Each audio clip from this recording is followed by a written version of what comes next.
إن الله وملائكته يصلون على النبي يا أيها الذين آمنوا صلوا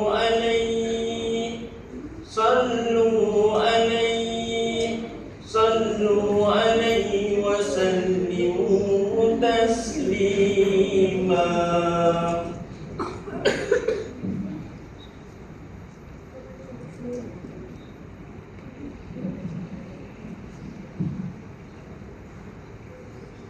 Assalamualaikum warahmatullahi wabarakatuh.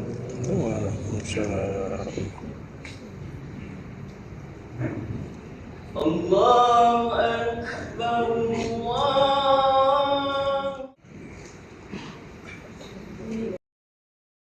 Alhamdulillahil qail innani ana Allah la ilaha illa ana fa'budni wa aqimis salata li zikri.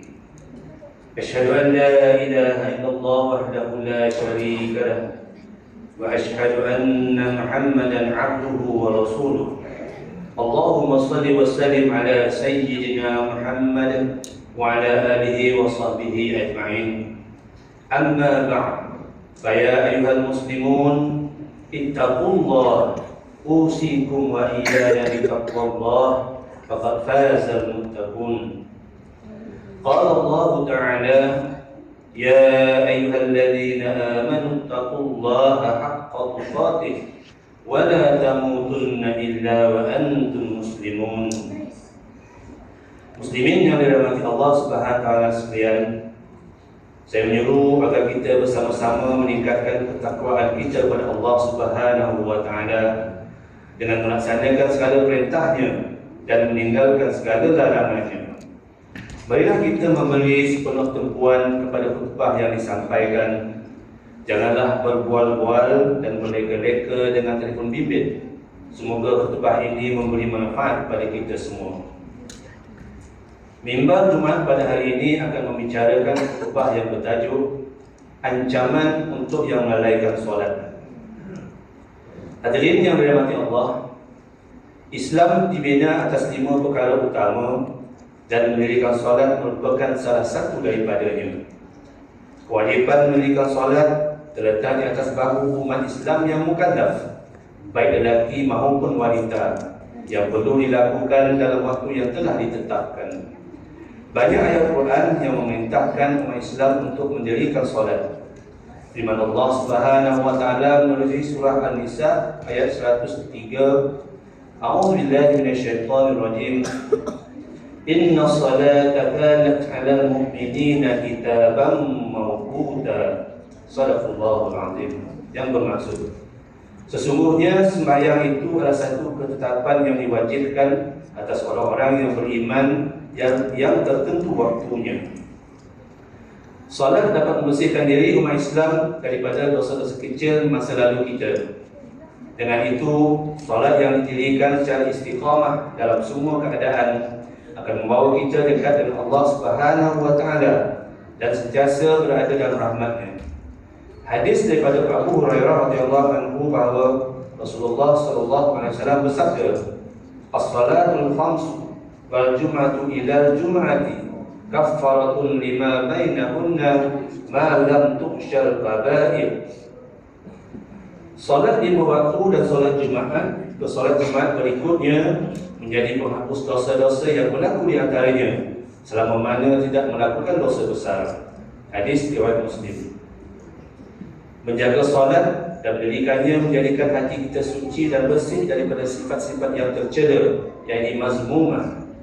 Solat yang dibuat bukan sekadar melepaskan kewajiban, malah mampu menjadikan kita manusia yang menyelamatkan diri sendiri dan orang lain dengan melakukan kebaikan dan akhlak mulia secara berterusan. Solat yang didirikan akan mencegah kita daripada melakukan perbuatan keji dan mungkar. Hati kita juga akan menjadi tenang, tenteram apabila kita mendirikan dan menjaga solat. Firman Allah Subhanahu wa taala dalam surah Al-Ma'arij ayat 19 hingga 23, A'udzu billahi minasyaitonir rajim. Innal insana khuliqa halu'a idza massahu asy-syarru jazu'a wa idza massahu al-khairu manu'a illa al-musallin alladzina hum ala salatihim daimun. Shadaqallahu adzim. Sesungguhnya manusia itu dijadikan bertabiat resah gelisah, yakni lagi bakhil kedekut. Apabila ia ditimpa kesusahan, ia sangat resah gelisah, dan apabila ia beroleh kesenangan, ia sangat bakhil kedekut. Kecuali orang-orang yang mengerjakan sembahyang, yaitu mereka yang tetap mengerjakan sembahyang. Jangan kita menjadi sebahagian golongan yang mengambil mudah tentang mendirikan solat. Allah Subhanahu wa taala memberikan ancaman dalam Al-Quran akan ada golongan yang mensia-siakan solat, lalu mereka hidup dengan mengikut rasa, nafsu syahwat dan melakukan maksiat. Mereka lah golongan yang akan diazab dengan dahsyat. Firman Allah Subhanahu wa taala dalam surah Al-Maryam, surah Maryam ayat 59, A'udzu billahi minasyaitonir rajim. فَخَلَفَ مِنْ بَعْدِهِمْ خَلْفٌ أَضَاعُوا الصَّلَاةَ وَاتَّبَعُوا الشَّهَوَاتِ فَسَوْفَ يَلْقَوْنَ غَيًّا. Shadaqallahul adzim. Kemudian mereka digantikan oleh keturunan-keturunan yang mencuaikan sembahyang serta menurut hawa nafsu, yakni dengan melakukan maksiat, maka mereka akan menghadapi azab yang di dalam neraka. Hadis daripada Ibnu Abbas radhiyallahu anhuma bahwa Rasulullah sallallahu alaihi wasallam bersabda, "Ihfazillah yahfazka, ihfazillah tajidhu tujahaka." Yang bermaksud, jagalah Allah, niscaya Dia akan menjagamu. Jagalah Allah, niscaya engkau akan mendapatinya di hadapanmu. Hadis riwayat Tirmizi. Menjaga Allah itu adalah dengan mendirikan salat dan melaksanakan larangan dan meninggalkan larangannya. Jika kita menjaga Allah, Allah menjaga kita dengan memakaikan kemuliaan agamanya dan memelihara kemuliaan kehidupan kita di dunia dan di akhirat pula. Hadirin yang dirahmati Allah sekalian sekalian, masih ramai umat Islam yang meninggalkan salat, sedangkan Allah Subhanahu wa taala memberi ancaman yang keras kepada hamba-hambanya yang melalaikan ibadah salat secara sengaja, walau dalam apa juga keadaan sekalipun. Firman Allah Subhanahu wa taala dalam surah Al-Mudaththir ayat 42 dan 43, A'udzu billahi minasyaitonir rajim. Ma salakakum fi saqar? Qalu lam nakum minal musallin. Shadaqallahul adzim. Setelah melihat orang yang bersalah itu, mereka berkata, apakah yang menyebabkan kamu masuk dalam neraka? Orang-orang yang bersalah itu menjawab, kami tidak termasuk dalam kumpulan orang-orang yang mengerjakan sembahyang. Hadis daripada Ibnu Abbas radhiyallahu anhu katanya bahwa Rasulullah sallallahu alaihi wasallam bersabda, "Man tarakas shalah laqiyallahu wa huwa alaihi ghadban." Sesiapa yang meninggalkan salat, maka dia bertemu Allah dalam keadaan dimurkai oleh Allah Subhanahu wa taala. Hadis riwayat Al-Bazzar dan At-Tabrani. Dinyatakan dalam kitab Fiqh Al-Islam wal Adilatul Profesor Dr. Wahbah Al-Zuhaili mengatakan bahawa seseorang yang meninggalkan solat kerana mengingkari kefarduannya adalah murtad. Mereka yang tidak solat kerana malas, takasul dan tidak peduli, tahawun hukumnya fasik dan melakukan maksiat.